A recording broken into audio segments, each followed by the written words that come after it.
अस्सलाम वालेकुम नाज़रीन, हाईटेक न्यूज के खबरनामे में आपका खैर मकदम है। मैं हूं नेहा खान। नजर डालते हैं आज की अहम खबरों पर।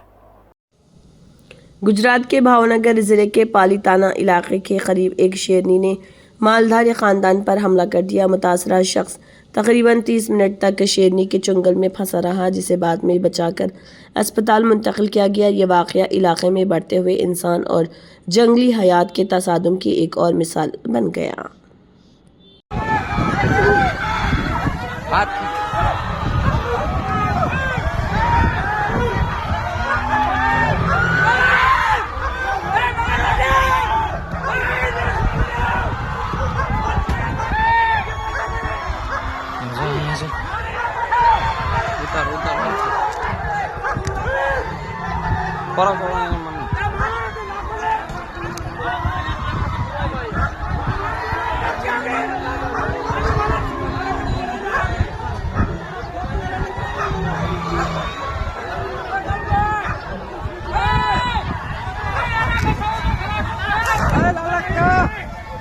ગાંગરોમાં તમને ફાટ નાખશે કદમ।